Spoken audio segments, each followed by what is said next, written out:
বন্ধুরা, আমি হুমায়রা আক্তার দিশা। আমি কলকাতার একজন মেয়ে। আজকে আমি তোমাদের যে গল্পটা বলবো সেটা আমার দোলা ভাইকে নিয়ে। আমার দোলা ভাই মোলায়েম মসজিদ একজন অমায়িকা হাসিখুশি মানুষ, আর আমার বোন ইশরত জাহান মিতালি আমার জীবনের সবচেয়ে কাছের মানুষ।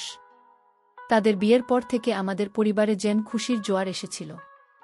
কিন্তু হঠাৎ দোলা ভাই এমন একটা কাণ্ড ঘটাল যার কারণে আমার জীবনটা অন্ধকারে ডেকে যাওয়ার মতো অবস্থা হয়ে গিয়েছিল। বন্ধুরা, দোলা ভাই কি এমন করেছিল যার জন্য আমার জীবনে অন্ধকারের কালো ছায়া নেমে এসেছিল? এবং দুলাভাইকে সত্যিই আমাকে এবং আমার বোনকে একসাথে। বন্ধুরা, বাকিটা গল্পেই বলছি। আশা করি পুরো গল্পটা শুনলে তোমরা অনেক মজা পাবে। কথা না বাড়িয়ে চলো তাহলে গল্পটি শুরু করি। আমার বোন মিতালির সঙ্গে দুলাভাইয়ের বিয়ে হয়েছিল প্রায় 2 বছর আগে।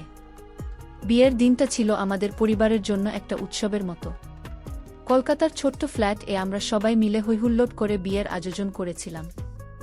দোলাভাই ছিলেন সবার মনোযোগের কেন্দ্রবিন্দু। তার হাসি, তার কথাবার্তা সবাইকে মুগ্ধ করত। আমার বোন মিতালি তো একেবারে পঞ্চমীর চাঁদের মতো হাসছিল। বিয়ের পর তারা আমাদের বাড়ির কাছেই একটা ছোট্ট ফ্ল্যাটে উঠল। আমি প্রায়ই তাদের বাড়িতে যেতাম আর দোলা ভাইয়ের সঙ্গে গল্প করে সময় কাটাতাম। দোলা ভাই আমাকে সব সময় একটা বোনের মতোই দেখতেন। আমি যখনই তাদের বাড়িতে যেতাম দোলা ভাই আমার জন্য কিছু না কিছু নিয়ে আসতেন, কখনো বাজার থেকে আমার পছন্দের চকোলেট, কখনো ছোট্ট কোনো উপহার। তিনি বলতেন, দিশা, তুমি হাসি খুশি থাকলে আমারও মন ভালো থাকে। আমিও তাতে মজা পেতাম। দুলাভাইয়ের এই স্নেহ আমার কাছে ছিল একটা বড় ভাইয়ের মতো। আমি ভাবতাম আমার বোন সত্যিই ভাগ্যবান, এমন একজন স্বামী পেয়েছে। দোলা ভাই আর মিতালির সংসার ছিল সত্যিই সুখের। দোলা ভাই একটা ছোট ব্যবসা চালাতেন আর মিতালি স্কুলে শিক্ষকতা করত। দুজনের মধ্যে ছিল অদ্ভুত একটা বোঝাপড়া। কখনো ঝগড়া হলেও দোলাভাই হাসি মুখে সেটা মিটিয়ে ফেলতেন। আমি যখন তাদের বাড়িতে থাকতাম দেখতাম দোলা ভাই কিভাবে মিতালিকে ছোট ছোট জিনিস দিয়ে খুশি করতেন। একদিন দেখলাম দোলা ভাই মিতালির জন্য তার পছন্দের লাল শাড়ি কিনে এনেছেন। ইতালি আমাকে বলল, দিশা, তোর দোলা ভাই আমাকে এত ভালোবাসে। আমি কখনো ভাবিনি জীবন এত সুন্দর হবে। একদিন আমি আর মিতালি বাজারে গিয়েছিলাম। দোলা ভাই আমাদের সঙ্গে ছিলেন। বাজারে ঘুরতে ঘুরতে আমি একটা ছোট্ট কানের দূরের দিকে তাকিয়ে বললাম, এটা কিন্তু বেশ সুন্দর। দোলা ভাই এসে বললেন, তাহলে এটা তোমারই হবে দিশা। আমি হেসে বললাম, না না দোলা ভাই, আমি তো এমনি বললাম। কিন্তু দোলা ভাই জোর করে সেই দুলটা কিনে আমাকে দিয়ে দিলেন। মিতালিও হাসছিল, বলল, তোর দোলা হয়তো কে এত ভালোবাসে দিশা। আমার মনে হলো আমি সত্যি ভাগ্যবান, এমন একজন দোলা ভাই পেয়েছি। কিন্তু একদিন একটা ছোট্ট ঘটনা আমার মনে একটু অস্বস্তি জাগাল। আমি তাদের বাড়িতে বসে গল্প করছিলাম। মিতালি রান্নাঘরে ছিল। দোলা ভাই হঠাৎ বললেন, দিশা, তুমি যখন হাসো পুরো ঘরটা যেন আলো হয়ে যায়।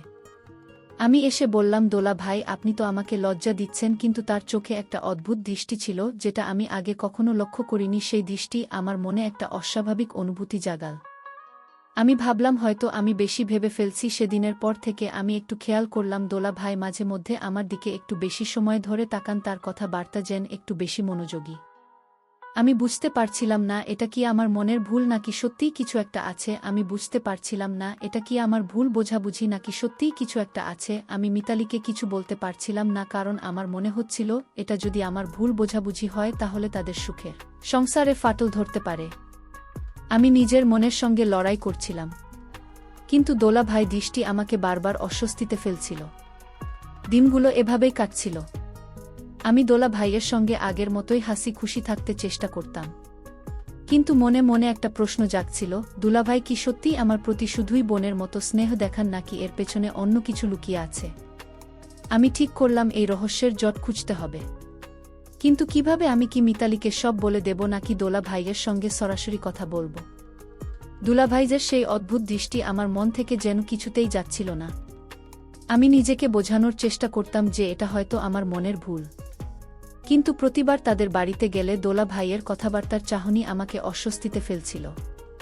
একদিন আমি তাদের বাড়িতে গিয়েছিলাম মিতালিকে একটা বই ফেরত দিতে। মিতালি তখন বাথরুমে ছিল। দোলা ভাই আমাকে বসতে বললেন আর বললেন, দিশা, তুমি এত ব্যস্ত কেন? আজকাল আমাদের সঙ্গে তো সময় কাটাও না। তার কথার মধ্যে যেন একটা অভিমান ছিল, কিন্তু তার চোখের দৃষ্টি আমাকে আবার সে অস্বাভাবিক অনুভূতি দিল। দোলা ভাই হঠাৎ একটা ছোট্ট প্যাকেট বের করে আমার হাতে দিলেন, এটা তোমার জন্য দিশা। দেখো, তিনি হাসি মুখে বললেন। আমি একটু ইতস্তত করে প্যাকেটটা খুললাম। ভেতরে ছিল একটা সুন্দর হাতঘড়ি। আমি অবাক হয়ে বললাম, দোলা ভাই, এটা কেন? এত দামি জিনিস আমার দরকার নেই। তিনি হেসে বললেন, আরে তুমি আমার ছোট বোনের মতো, তোমাকে একটা জিনিস দিলে কি আমার ক্ষতি হয়ে যাবে? আমি হাসার চেষ্টা করলাম কিন্তু মনে মনে ভাবছিলাম, এই উপহারগুলো কি সত্যিই শুধুই স্নেহের নাকি এর পেছনে অন্য কিছু আছে? সেদিন বাড়ি ফেরার পথে আমার মনের মধ্যে একটা ঝড় বইছিল। আমি ঠিক করলাম মিতালিকে কিছু একটা বলতে হবে, কিন্তু কিভাবে বলবো? যদি আমার ধারণা ভুল হয় তাহলে তাদের সুখের সংসারে আমি বিষ ঠেলে দেব। বাড়ি ফিরে রাতে মিতালিকে ফোন করলাম। আমি বললাম, আপু, দোলা ভাই আমাকে অনেক ভালোবাসে, তাই না? মিতালি হেসে বলল, হ্যাঁ দিশা, মোলায়েম তোকে সত্যিই অনেক আদর করে, তুই তো জানিস ও আমাদের দুজনকেই খুব ভালোবাসে। তার কথা শুনে আমার মন আরও দ্বিধায় পড়ে গেল। আমি কি সত্যিই বেশি ভাবছি? এর মধ্যে আমাদের পাড়ায় নতুন একটা পরিবার এলো। তাদের মেয়ে রিয়া আমার সঙ্গে খুব তাড়াতাড়ি বন্ধুত্ব করে ফেল। রিয়া ছিল খুব ফ্রাঙ্ক আর হাসি খুশি। আমি তার সঙ্গে আমার মনের কথা শেয়ার করার সাহস পেলাম। একদিন আমরা কফি শপ এ বসে গল্প করছিলাম। আমি তাকে দোলা ভাইয়ের কথা বললাম। তার দৃষ্টি আর কথাবার্তা আমাকে অস্বস্তিতে ফেলে। রিয়া মন দিয়ে শুনে বলল, দিশা, তুই কি সিওর যে এটা শুধুই তোর মনের ভুল নয়? তুই একটু খেয়াল করে দেখ, উনার আচরণ কি সত্যিই কিছু অস্বাভাবিক আছে? রিয়ার কথা আমার মনে ধরল। আমি ঠিক করলাম আমি দোলা ভাইয়ের আচরণ আরও কাছ থেকে খেয়াল করব। রিয়া আরও বলল, তুই যদি কিছু বলতে চাস তাহলে সরাসরি মিতালির সঙ্গে কথা বল, কিন্তু তার আগে নিশ্চিত হওয়া যে তুই যা ভাবছিস তা সত্যি, নইলে তোর বোনের মনে আঘাত লাগতে পারে। আমি রিয়ার কথায় সাহস পেলাম, কিন্তু একই সঙ্গে ভয়ও হচ্ছিল। যদি আমার ধারণা সত্যি হয় তাহলে কি হবে? আমি কি পারব মিতালিকে এটা বলতে? কয়েকদিন পর আমি আবার দোলা ভাইদের বাড়িতে গেলাম। মিতালি তখন তার স্কুলের কাজে ব্যস্ত ছিল। দোলা ভাই আমার সঙ্গে গল্প শুরু করলেন। হঠাৎ তিনি বললেন, দিশা, তুমি জানো, কখনো কখনো মানুষের জীবনে এমন কিছু ঘটে যা কাউকে বলা যায় না। আমারও এমন কিছু আছে। আমি অবাক হয়ে তাকালাম। তার কথার মধ্যে যেন একটা রহস্য ছিল। আমি জিজ্ঞেস করলাম, দোলা ভাই কি বলছেন? কি ঘটেছে? তিনি হেসে বললেন, এখন থাক, পরে বলবো। তার এই কথা আমার মনে আরও বেশি প্রশ্ন জাগাল। সেদিন বাড়ি ফিরে আমি আর ঘুমাতে পারলাম না। দোলা ভাইয়ের কথা আমার মাথায় ঘুরছিল। তিনি কি বলতে চেয়েছেন? তার চোখের সেই দৃষ্টি, তার কথার সেই রহস্যময়তা, এসব কি আমার প্রতি কোনো অস্বাভাবিক অনুভূতির ইঙ্গিত, নাকি এটা অন্য কিছু? আমি ঠিক করলাম আমি এই রহস্যের জট খুলবই, কিন্তু সেটা করতে গেলে আমাকে আরও সতর্ক হতে হবে। আমি রিয়ার সঙ্গে আরেকবার কথা বলার সিদ্ধান্ত নিলাম। পরের দিন আমি রিয়াকে ফোন করে সবটা বললাম। রিয়া বলল, দিশা, তুই একটা জিনিস কর, দোলা ভাইয়ের সঙ্গে একটু বেশি সময় কাটা, দেখ ওনার আচরণে আর কি কি লক্ষ্য করা যায়, তবে খুব সাবধানে। আমি মাথা নেড়ে সম্মতি জানালাম। আমার মনে একটা সংকল্প জন্মল। আমি এই রহস্যের শেষ দেখব, কিন্তু আমি জানতাম না এই রহস্য আমাকে আরও গভীর একটা জালে জড়িয়ে ফেলবে। রিয়ার পরামর্শ মাথায় রেখে আমি ঠিক করলাম দোলা ভাইয়ের আচরণ আরও কাছ থেকে খেয়াল করব। আমি তাদের বাড়িতে যাওয়ার একটা সুযোগ খুঁজলাম। কয়েকদিন পর মিতালি আমাকে ফোন করে বলল, দিশা, এই শনিবার আমাদের বাড়িতে এসো। আমরা একসঙ্গে রান্না করব, গল্প করব। আমি রাজি হলাম। মনে মনে ভাবলাম এটা দোলা ভাইয়ের আচরণ বোঝার জন্য ভালো সুযোগ। শনিবার দুপুরে আমি তাদের বাড়িতে পৌঁছলাম।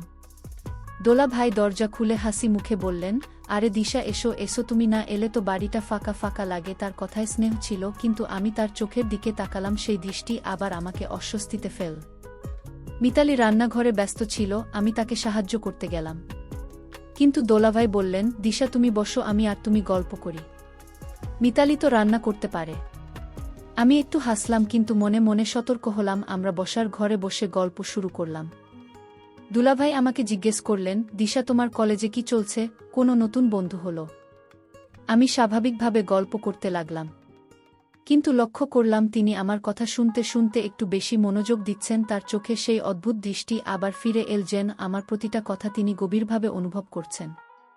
গল্পের মাঝে দোলা ভাই হঠাৎ বললেন, দিশা, তুমি জানো, কখনো কখনো মানুষের মনে এমন কিছু থাকে, বোঝানো যায় না। আমারও এমন একটা কথা আছে যে আমি কাউকে বলতে পারি না। আমার হৃৎপিণ্ড দ্রুত লাফাতে শুরু করল। এটা কি সেই কথা যার ইঙ্গিত তিনি আগেও দিয়েছেন? আমি সাহস করে বললাম, দোলাহাই, আপনি কি বলতে চাইছেন? আমাকে বলতে পারেন, আমি তো আপনার ছোট বোনের মতো। তিনি একটু হাসলেন, কিন্তু তার হাসি যেন পুরোপুরি খোলামেলা ছিল না। তিনি বললেন, দিশা, তুমি খুব সরল, কিন্তু কিছু কথা এমন যা বললে সবাই বুঝবে না। আমার মনে আবার সেই রহস্যের ছায়া গাঢ় হল। রান্না শেষ করে মিতালি আমাদের সঙ্গে যোগ দিল। আমরা তিনজনে একসঙ্গে খাওয়া দাওয়া করলাম। মিতালি ছিল হাসিখুশি, দোলা ভাই ও স্বাভাবিকভাবে কথা বলছিলেন। কিন্তু আমার মন থেকে সেই অস্বস্তি যাচ্ছিল না। হওয়ার পর আমি মিতালিকে রান্নাঘরে ডেকে বললাম, আপু, দোলা ভাইকে কখনো তোমাকে কিছু গোপন কথা বলেছেন? মিতালি অবাক হয়ে বলল, গোপন কথা না তো, মুলায়ম তো আমার সঙ্গে সব শেয়ার করে, কেন, কি হয়েছে?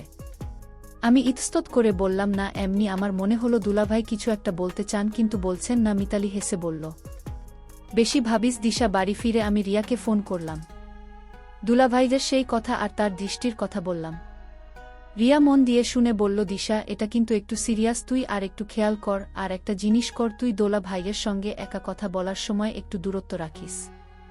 দেখ উনার আচরণে আর কি পরিবর্তন হয়। রিয়ার কথা আমার মনে ধরল। আমি ঠিক করলাম এবার থেকে আমি দোলা ভাইয়ের সঙ্গে একটু সতর্ক থেকে কথা বলবো। কিন্তু আমার মনে একটা ভয়ও জন্ম নিচ্ছিল। যদি আমার ধারণা সত্যি হয় তাহলে মিতালি কিভাবে এটা মেনে নেবে? কয়েকদিন পর আমি আরেকবার তাদের বাড়িতে গেলাম। এবার আমি ইচ্ছাকৃতভাবে একটু দূরত্ব রেখে কথা বলছিলাম। দোলাভাই লক্ষ্য করলেন আমি আগের মতো খোলামেলা নই।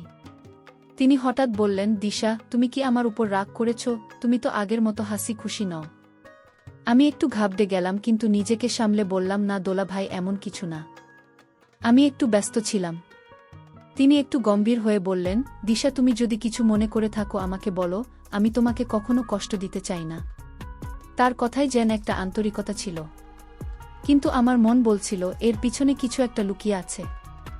সেদিন বাড়ি ফেরার পথে আমি লক্ষ্য করলাম দোলা ভাইয়ের ফোনে একটা মেসেজ এলো, যেটা তিনি তাড়াতাড়ি লুকিয়ে ফেললেন। আমি ঠিক দেখতে পাইনি, কিন্তু তার মুখে একটা অস্বস্তি দেখলাম। আমার মনে হলো এই রহস্যের সঙ্গে হয়তো তার ফোনের কিছু একটা যোগাযোগ আছে। আমি ঠিক করলাম আমি এটা নিয়ে আরও খোঁজখবর নেব। কিন্তু কিভাবে? আমি কি তার ফোন চেক করব না? এটা ঠিক হবে না। আমি রিয়ার সঙ্গে আলোচনা করে একটা প্ল্যান করার সিদ্ধান্ত নিলাম। রিয়াকে ফোন করে আমি সবটা বললাম। রিয়া বলল, দিশা, তুই খুব সাবধানে এগো। তুই যদি দোলা ভাইয়ের ফোন চেক করার কথা ভাবিস তাহলে সেটা ভুল হবে। বরং তুই মিতালির সঙ্গে আরেকটু খোলামেলা কথা বল। আর দোলা ভাইয়ের আচরণে আর কি কি লক্ষ্য করা যায় সেটা নোট কর। আমি রিয়ার কথায় সায় দিলাম। আমার মনে একটা দ্বন্দ্ব চলছিল। আমি সত্যি দোলা ভাইকে ভুল বুঝছি নাকি তার মনে সত্যি কিছু লুকিয়ে আছে। রিয়ার পরামর্শ আমার মাথায় ঘুরছিল। আমি ঠিক করলাম দোলা ভাইয়ের আচরণ আরও কাছ থেকে পর্যবেক্ষণ করব। কিন্তু সরাসরি কিছু না বলে আমি মিতালির সঙ্গে খোলামেলা কথা বলার চেষ্টা করব, যাতে তার কাছ থেকে কোনো সূত্র পাই। একদিন সন্ধ্যায় আমি তাদের বাড়িতে গেলাম। মিতালি আর দোলা ভাই দুজনেই ছিলেন। আমি ইচ্ছাকৃতভাবে দোলা ভাইয়ের সঙ্গে কম কথা বলে মিতালির সঙ্গে বেশি সময় কাটালাম। দোলা ভাই লক্ষ্য করলেন আমি আগের মতো খোলামেলা নই। তিনি একবার বললেন, দিশা, তুমি এত চুপচাপ কেন আজ? আমি হেসে বললাম, না, দোলা ভাই এমনি একটু ক্লান্ত। কিন্তু আমার চোখ তার আচরণের উপর ছিল। মিতালির সঙ্গে রান্নাঘরে বসে গল্প করছিলাম। আমি ইচ্ছাকৃতভাবে দোলা ভাইয়ের কথা তুললাম। আপু, দোলা ভাই তো অনেক ব্যস্ত থাকেন, তাই না? ওনার ব্যবসা কেমন চলছে? মিতালি হাসল, হ্যাঁ দিশা, ও তো সারাদিন দৌড়াদৌড়ি করে, তবে আমাকে সব সময় দেয়। তুই তো জানিস মোলায়েম আমার জন্য কত কিছু করে। আমি একটু ইতস্তত করে বললাম, আপু, দোলা ভাই কি কখনো তোমার কাছে কিছু লুকান? মানে কোনো কথা? মিতালি অবাক হয়ে বলল, লুকান না তো, তবে মাঝে মাঝে ও একটু চুপচাপ থাকে। আমি ভাবি ব্যবসার টেনশন কেন? তুই কিছু লক্ষ্য করেছিস? আমি তাড়াতাড়ি বললাম, না, এমনি সেদিন রাতে খাবার সময় আমি লক্ষ্য করলাম দোলাহাই বারবার ফোনে কিছু দেখছেন। মিতালি যখন রান্নাঘরে গেল তিনি আমার দিকে তাকিয়ে বললেন, দিশা, তুমি কি আমার উপর কিছুর মনে করেছ? আমি লক্ষ্য করছি তুমি আগের মতো কথা বলছ না। আমার বুক ধক করে উঠল। আমি বললাম, না দোলা ভাই, এমন কিছু না, আমি শুধু একটু ব্যস্ত ছিলাম। তিনি একটু গম্ভীর হয়ে বললেন, দিশা, আমি তোমাকে সব সময় ভালো চাই, কিন্তু কিছু কথা আছে যা আমি এখন আর বলতে পারিনি। আমার মনে আবার সেই রহস্যের ছায়া ফিরে এল। তিনি কি লুকাচ্ছেন? পরের দিন আমি রিয়ার সঙ্গে দেখা করলাম। আমি তাকে সবটা খুলে বললাম, দোলা ভাইয়ের কথা, তার ফোনে লুকিয়ে মেসেজ দেখা আর তার গম্ভীর আচরণ। রিয়া বলল, দিশা, এটা কিন্তু আরও সিরিয়াস হচ্ছে। তুই এখন সরাসরি কিছু না বলে আর একটু খোঁজ নে। তবে সাবধানে। তুই মিতালির সঙ্গে দোলা ভাইয়ের ব্যবসার ব্যাপারে আরও জানার চেষ্টা কর। হয়তো তার ব্যবসার কোনো সমস্যা আছে যেটাও লুকাচ্ছে। রিয়ার কথা আমার মনে ধরল। আমি ঠিক করলাম আমি মিতালির কাছ থেকে দোলা ভাইয়ের ব্যবসার ব্যাপারে আরও জানব। কয়েকদিন পর আমি মিতালিকে ফোন করলাম। আমি বললাম, আপু, দোলা ভাইয়ের ব্যবসা কেমন চলছে? আমি শুনলাম ওনার ব্যবসায় নাকি নতুন কিছু হচ্ছে। মিতালি একটু চুপ করে বলল, হ্যাঁ, মোলায়েম একটা নতুন প্রজেক্ট নিয়ে কাজ করছে। তবে ও আমাকে খুব বেশি কিছু বলে না বলে। এটা একটু গোপন রাখতে হবে। আমি অবাক হলাম, গোপন? এটা কি সেই রহস্যের অংশ? আমি মিতালিকে আরও জিজ্ঞেস করলাম, আপু তুমি কি কখনো দোলা ভাইজের ফোন চেক করো, মানে ওনার মেসেজ বা কল? মিতালি হেসে বলল, আরে আমি ওকে এত ভরসা করি, কেন চেক করব? তুই এত প্রশ্ন করছিস কেন? আমি তাড়াতাড়ি কথা গড়িয়ে দিলাম। একদিন আমি তাদের বাড়িতে গেলাম, দোলা ভাই আমাকে দেখে হাসলেন, কিন্তু তার হাসিতে যেন একটা অস্বস্তি ছিল। আমি লক্ষ্য করলাম তিনি ফোনে কারো সঙ্গে কথা বলছিলেন। আর আমি ঘরে ঢোকার পর তাড়াতাড়ি ফোনটা কেটে দিলেন। আমি জিজ্ঞেস করলাম, দোলা ভাই সব ঠিক আছে তো? তিনি হেসে বললেন, হ্যাঁ দিশা, সব ঠিক, তুমি চিন্তা করো না। কিন্তু তার চোখে সেই দৃষ্টি আবার ফিরে এল। আমার মনে হলো তিনি কিছু একটা লুকাচ্ছেন। আর সেটা শুধু ব্যবসার ব্যাপার নাও হতে পারে। রিয়াকে ফোন করে আমি সবটা বললাম। রিয়া বলল, দিশা এটা এখন আরও জটিল হচ্ছে। তুই একটা কাজ কর, তুই দোলা ভাইয়ের সঙ্গে সরাসরি কথা বল, কিন্তু খুব সাবধানে। তাকে জিজ্ঞেস কর তার মনে কি চলছে, তবে এমনভাবে কর যাতে মিতালি বা ওনার কোনো ক্ষতি না হয়। আমি ভয় পাচ্ছিলাম, কিন্তু জানতাম এটা করতেই হবে। আমি ঠিক করলাম পরের বার দোলা ভাইয়ের সঙ্গে একা কথা বলার সুযোগ পেলে আমি তার কথার পেছনে সত্য জানার চেষ্টা করব। দিনগুলো যেন আরও ভারী হয়ে উঠছিল। আমার মনে একটা অদ্ভুত দ্বন্দ্ব চলছিল। আমি দুলাভাইকে সন্দেহ করছিলাম, কিন্তু একই সঙ্গে নিজেকে বোঝাচ্ছিলাম হয়তো আমি ভুল বুঝছি। তার সেই রহস্যময় কথা, তার দৃষ্টি, তার ফোনের গোপনীয়তা হিসাবে কি আছে? আমি জানতাম এই রহস্যের জট খুলতে গেলে আমাকে আরও সাহসী হতে হবে। রিয়ার পরামর্শ আমাকে একটা নতুন সাহস দিয়েছিল। আমি ঠিক করলাম এবার দোলা ভাইয়ের সঙ্গে সরাসরি কথা বলবো, কিন্তু এমনভাবে যাতে কেউ আঘাত না পায়। আমার মনের মধ্যে দ্বন্দ্ব চলছিল। যদি আমার সন্দেহ ভুল হয় তাহলে দোলা ভাইয়ের সঙ্গে আমার সম্পর্ক নষ্ট হবে, আর যদি সত্যি হয় তাহলে মিতালির সংসারের কি হবে? তবু আমি জানতাম এই রহস্যের জট না খুললে আমার মন শান্তি পাবে না। আমি একটা সুযোগের অপেক্ষায় ছিলাম যেখানে আমি দোলা ভাইয়ের সঙ্গে একা কথা বলতে পারব। কয়েকদিন পর মিতালি আমাকে ফোন করে বলল, দিশা আমি কাল স্কুল এর কাজে বাইরে যাচ্ছি, তুই যদি সময় পাস আমাদের বাড়িতে চলে আয়, মোলায়েম একা থাকবে। আমার মনে হলো এটাই সেই সুযোগ। আমি রাজি হলাম, কিন্তু মনে মনে একটু ভয় হচ্ছিল। পরদিন দুপুরে আমি তাদের বাড়িতে গেলাম। দোলা ভাই দরজা খুলে হাসি মুখে বললেন, দিশা তুমি এসেছো, ভালোই হলো। একা একা বোর্ড হচ্ছিলাম। আমি হাসলাম, কিন্তু মনে মনে প্রস্তুত হচ্ছিলাম। কথা শুরু করার জন্য আমরা বসার ঘরে বসে গল্প শুরু করলাম। আমি ইচ্ছাকৃতভাবে হালকা কথা দিয়ে শুরু করলাম, দোলা ভাই আপনার ব্যবসা কেমন চলছে? আপু বলছিল আপনি নাকি নতুন প্রজেক্ট নিয়ে কাজ করছেন। তিনি একটু থমকে গিয়ে বললেন, হ্যাঁ দিশা, একটা বড় প্রজেক্ট, তবে এটাই একটু গোপন রাখতে হচ্ছে। আমি সাহস করে বললাম, দোলা ভাই আপনি তো কয়েকবার বলেছেন আপনার মনে কিছু কথা আছে যা বলতে পারেন না। আমাকে বলতে পারেন, আমি তো আপনার ছোট বোনের মতো। তিনি আমার দিকে তাকালেন, তার চোখে সেই অদ্ভুত দৃষ্টি আবার ফিরে এল। দোলা ভাই একটু চুপ করে থেকে বললেন, দিশা তুমি খুব সরল, কিন্তু কিছু কথা আছে যা বললে হয়তো তুমি ভুল বুঝবে। আমার জীবনে একটা সমস্যা আছে যেটা আমি মিতালিকেও বলতে পারিনি। আমার হৃৎপিণ্ড জোরে জোরে ধকধক করছিল। আমি বললাম, দোলা ভাই আপনি আমাকে বলুন, আমি কাউকে কিছু বলবো না। তিনি একটু ইতস্তত করে বললেন, এটা আমার ব্যক্তিগত সমস্যা দিশা, আমার চোখে একটা সমস্যা আছে। ডাক্তার বলেছে এটা নাকি একটু জটিল। আমি অবাক হলাম, চোখের সমস্যা? এটা কি তার সেই দৃষ্টির করণ? আমি জিজ্ঞেস করলাম, দোলা ভাই চোখের সমস্যা মানে এটা কি আপনার দৃষ্টি সমস্যা? তিনি একটু অস্বস্তিতে পড়ে বললেন, হ্যাঁ কিছুটা, আমি মাঝে মাঝে ঠিকমতো দেখতে পাই না, তাই হয়তো আমার আচরণে কিছু অদ্ভুত লাগতে পারে। তার কথা শুনে আমার মনে একটা স্বস্তি এলো, কিন্তু পুরোপুরি নয়। আমি ভাবলাম এটা কি সত্যিই তার দৃষ্টির কারণ, নাকি এটা শুধু একটা অজুহাত? আমি আরও জিজ্ঞেস করতে চাইলাম, কিন্তু তিনি কথা ঘুরিয়ে বললেন, চলো তুমি চা খাবে, আমি করে আনি। আমি বুঝলাম তিনি আর এই বিষয়ে কথা বলতে চান না। সেদিন বাড়ি ফিরে আমি রিয়াকে ফোন করে সবটা বললাম। রিয়া বলল, দিশা এটা একটা সূত্র হতে পারে। চোখের সমস্যা হলে তার দৃষ্টি অদ্ভুত লাগতে পারে, কিন্তু তুই এখনো পুরোপুরি নিশ্চিত হসনি। তুই একটা কাজ কর, তুই মিতালিকে জিজ্ঞেস কর দোলা ভাইয়ের চোখের সমস্যার ব্যাপারে ও কিছু জানে কি। আমি রিয়ার কথায় সায় দিলাম। আমার মনে হলো এটা একটা ভালো প্ল্যান। আমি ঠিক করলাম মিতালির সঙ্গে এই বিষয়ে কথা বলবো, কিন্তু খুব সাবধানে। পরদিন আমি মিতালিকে ফোন করলাম।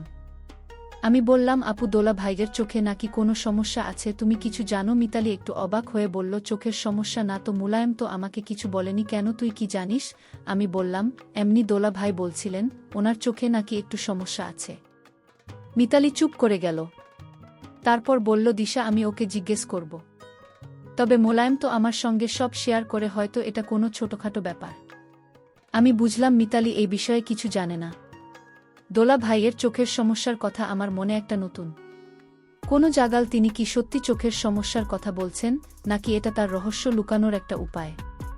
আমি জানতাম আমাকে আরও গভীরে যেতে হবে। আমি ঠিক করলাম আমি দোলা ভাইয়ের আচরণ আরও কাছ থেকে দেখব আর মিতালির সঙ্গে এই বিষয়ে আরও খোলামেলা কথা বলবো। আমার মনে একটা ভয় ছিল, কিন্তু আমি জানতাম এই রহস্যের শেষ দেখতেই হবে। দোলা ভাইয়ের চোখের সমস্যার কথা শুনে আমার মনে একটা আশার আলো জ্বললেও পুরোপুরি নিশ্চিত হতে পারছিলাম না। তার কথা, তার দৃষ্টি, তার গোপনীয়তা, এসব কি শুধুই চোখের সমস্যার কারণে, নাকি এর পেছনে আরও কিছু আছে? আমি ঠিক করলাম আমি মিতালির সঙ্গে আরও খোলামেলা কথা বলব এবং দোলা ভাইয়ের আচরণের উপর আরও নজর রাখব। আমার মন বলছিল এই রহস্যের জট খুলতে আর বেশি দেরি নেই, কিন্তু আমাকে খুব সাবধানে এগোতে হবে। একদিন সকালে আমি মিতালিকে ফোন করলাম। আমি বললাম, আপু আমি একটা কথা বলতে চাই। তুমি দোলা ভাইয়ের চোখের সমস্যার ব্যাপারে কিছু জানতে পেরেছ? মিতালি একটু চুপ করে বলল, দিশা আমি মোলায়েমকে জিজ্ঞেস করেছিলাম, ও বলল এটা খুব ছোটখাটো একটা সমস্যা। ডাক্তার নাকি বলেছে কিছুদিনের মধ্যে ঠিক হয়ে যাবে। তবে আমার কাছে কেন যেন মনে হলো ও পুরোটা বলছে না। আমি অবাক হলাম। মিতালিও কি এখন কিছু সন্দেহ করছে? আমি বললাম, আপু তুমি একটু খেয়াল রাখো, দোলা ভাই যদি কিছু লুকান তাহলে তুমি আমাকে বলবে, কেমন? মিতালি হেসে বলল, ঠিক আছে দিশা, তুই বেশি চিন্তা করিস না। কয়েকদিন পর আমি তাদের বাড়িতে গেলাম। এবার আমি ইচ্ছাকৃতভাবে একটু তাড়াতাড়ি গেলাম, যাতে মিতালি বাড়ি ফেরা আগে ভাইয়ের সঙ্গে কথা বলার সুযোগ পাই। দোলা ভাই আমাকে দেখে হাসলেন, কিন্তু তার হাসিতে যেন একটা অস্বস্তি ছিল। আমি বললাম, দোলা ভাই আপনার চোখের সমস্যা এখন কেমন? ডাক্তার কি বললেন? তিনি একটু ইতস্তত করে বললেন, আরে দিশা এটা এমন কিছু না। ডাক্তার বলেছে একটু ওষুধ খেলেই ঠিক হয়ে যাবে। আমি লক্ষ্য করলাম তিনি আমার চোখের দিকে তাকাচ্ছেন না। তার এই আচরণ আমার সন্দেহ আরও বাড়িয়ে দিল। কথা বলতে বলতে দোলা ভাইজের ফোন বেজে উঠল। তিনি তাড়াতাড়ি ফোনটা তুলে নিয়ে বাইরে চলে গেলেন। আমি ঘরে বসেছিলাম আর লক্ষ্য করলাম টেবিলের উপর একটা ছোট নোটবুক পড়ে আছে। কৌতূহলবশত আমি নোটবুকটা খুললাম। ভেতরে কিছু ঠিকানার নাম লেখা ছিল, আর একটা লাইনে লেখা ছিল, ডাক্তার রায়, আই স্পেশালিস্ট অ্যাপয়েন্টমেন্ট। 15 জুলাই। আমি তাড়াতাড়ি নোটবুকটা বন্ধ করে দিলাম। এটা কি দোলা ভাইয়ের চোখের সমস্যার সঙ্গে সম্পর্কিত? আমি ঠিক করলাম এই সূত্র নিয়ে আরও খোঁজ নেব। বাড়ি ফিরে আমি রিয়াকে ফোন করে নোটবুক এর কথা বললাম। রিয়া বলল, দিশা এটা একটা বড় সূত্র।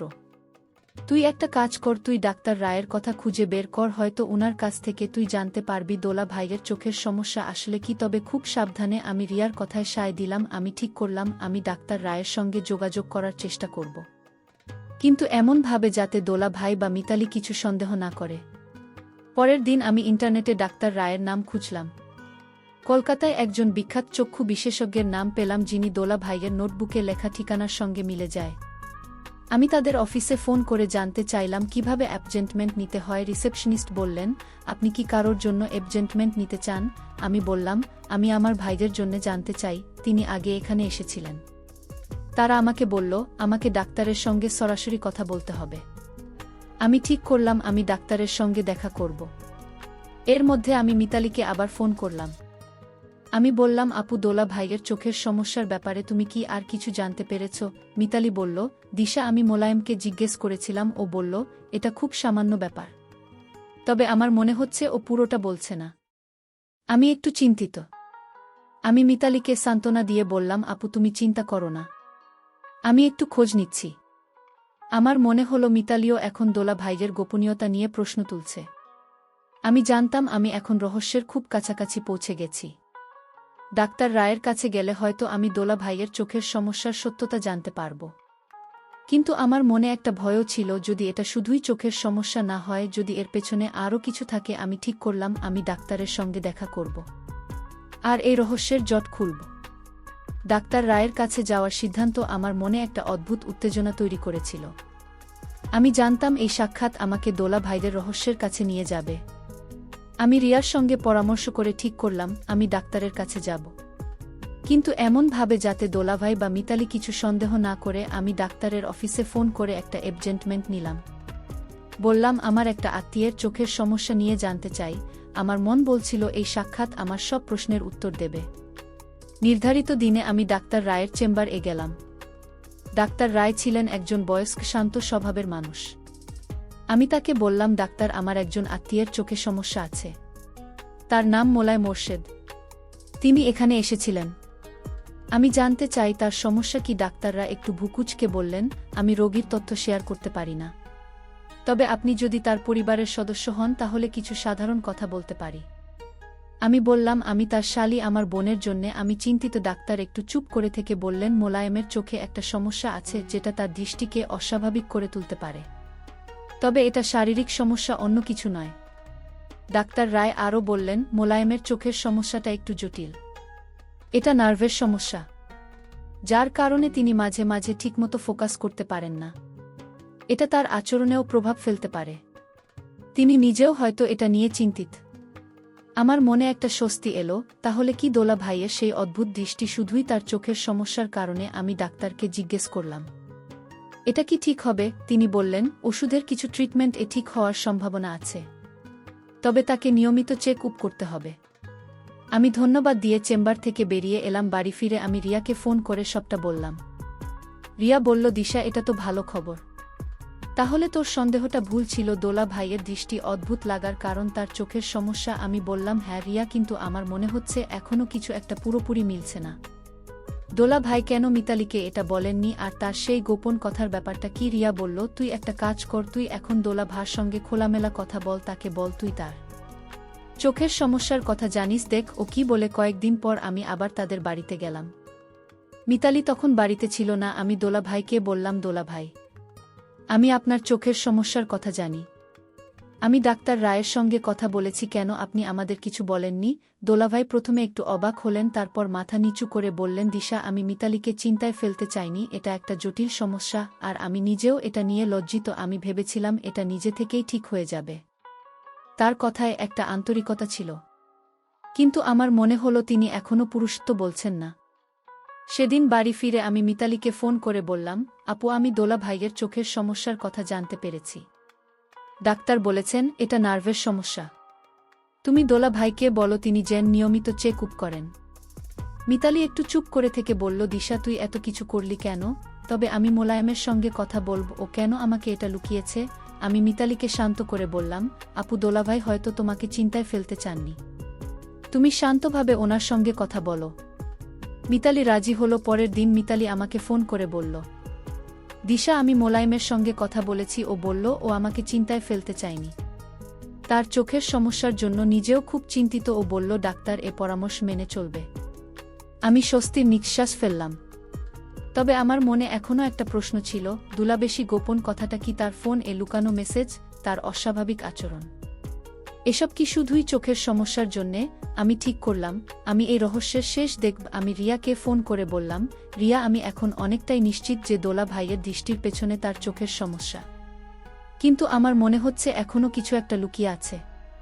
রিয়া বলো দিশা তুই এখন শান্ত থাক, তুই দোলা ভাই আর মিতালিকে একসঙ্গে বসিয়ে কথা বলার ব্যবস্থা কর। তাদের দুজনের মধ্যে খোলামেলা আলোচনা হলে হয়তো সব পরিষ্কার হয়ে যাবে। আমি রিয়ার কথায় সায় দিলাম। আমি জানতাম এই রহস্যের শেষ ধাপে আমি পৌঁছে গেছি। রিয়ার পরামর্শ আমাকে একটা নতুন দৃষ্টিকোণ দিয়েছিল। আমি বুঝতে পেরেছিলাম দোলা ভাইয়ের রহস্য পুরোপুরি খোলাসা করতে হলে আমাকে মিতালি এবং দোলা ভাইয়ের মধ্যে একটা খোলামেলা আলোচনার ব্যবস্থা করতে হবে। আমার মনে এখনও একটা সামান্য সন্দেহ ছিল, দোলা ভাইয়ের চক্রের সমস্যা সত্যি হলেও তার গোপন কথা আর ফোনে লুকানো মেসেজের ব্যাপারটা কি? আমি ঠিক করলাম আমি তাদের বাড়িতে একটা সুযোগ তৈরি করব, যেখানে আমরা তিনজন একসঙ্গে বসে সবটা পরিষ্কার করব। একদিন সন্ধ্যায় আমি মিতালিকে ফোন করে বললাম আপু আজ আমি তোদের বাড়িতে আসছি, আমাদের একটু কথা বলতে হবে। মিতালি একটু অবাক হয়ে বলল কি ব্যাপার দিশা, কিছু সমস্যা? আমি বললাম না এমন কিছু না, শুধু আমরা তিনজন একসঙ্গে বসে গল্প করব। আমি ইচ্ছাকৃতভাবেই হালকা কথা বললাম যাতে মিতালি কিছু সন্দেহ না করে। সন্ধ্যায় আমি তাদের বাড়িতে পৌঁছলাম। দোলা ভাই আমাকে দেখে হাসলেন, কিন্তু তার হাসিতে যেন একটা সামান্য অস্বস্তি ছিল। আমরা তিনজন বসার ঘরে বসলাম। আমি কথা শুরু করলাম। দোলা ভাই আপু, আমি একটা কথা বলতে চাই। দোলা ভাই, আপনার চোখের সমস্যার কথা আমি জানি, আমি ডাক্তার রায়ের সঙ্গে কথা বলেছি। কিন্তু আপনি কেন এটা আমাদের কাছে লুকিয়েছেন? আপনি তো জানেন আমরা আপনার পরিবার। মিতালি অবাক হয়ে দোলা ভাইয়ের দিকে তাকাল। দোলা ভাই মাথা নিচু করে বললেন, দিশা, আমি মিতালিকে চিন্তায় ফেলতে চাইনি। আমার চোখের সমস্যাটা একটু জটিল আর আমি ভেবেছিলাম এটা নিজে থেকে ঠিক হয়ে যাবে। মিতালি একটু রেগে বলল, মোলায়েম, তুমি আমাকে এটা বলনি কেন? আমি তো তোমার স্ত্রী, আমাদের মধ্যে কোনো গোপনীয়তা থাকবে না। এটা কি তুমি বলনি? দোলা ভাই একটু চুপ করে থেকে বললেন, মিতালি, আমি লজ্জা পাচ্ছিলাম। আমার চোখের সমস্যার কারণে আমি মাঝে মাঝে ঠিকমতো ফোকাস করতে পারি না। এটা আমার আচরণেও প্রভাব ফেলে। দিশা, তুমি হয়তো লক্ষ্য করেছ আমি মাঝে মাঝে তোমার দিকে অদ্ভুতভাবে তাকাই। এটা আমার ইচ্ছাকৃত নয়। আমার মনে একটা ভারী পাথর নেমে গেল। তাহলে আমার সন্দেহ সত্যিই ভুল ছিল। আমি সাহস করে বললাম, দোলা ভাই, আপনি একটা কথা বলেছিলেন, আপনার মনে নাকি কিছু গোপন কথা আছে। সেটা কি? আর আপনার ফোন এ লুকানো মেসেজের ব্যাপারটা কি? দোলা ভাই একটু হাসলেন, তারপর বললেন, দিশা, তুমি সত্যি খুব সতর্ক। আমার ফোনে যে মেসেজগুলো দেখেছ সেগুলো আমার ব্যবসার একটা নতুন প্রজেক্টের। আমি একটা বড় ডিল নিয়ে কাজ করছি, যেটা আমি মিতালিকেও বলিনি, কারণ আমি চাইছিলাম এটা সফল হলে ওকে সারপ্রাইজ দিতে। মিতালি অবাক হয়ে বলল, সারপ্রাইজ? তুমি আমাকে এত বড় কথা লুকিয়েছ? দোলাভাই বললেন, মিতালি, আমি তোমাকে আর দিশাকে কখনো কষ্ট দিতে চাইনি। আমার চোখের সমস্যা আর ব্যবসার গোপনীয়তার কারণে আমি হয়তো কিছুটা অস্বাভাবিক আচরণ করেছি। দিশা, তুমি যদি আমাকে ভুল বুঝে থাকো, আমি দুঃখিত। আমার চোখ ভিজে এলো।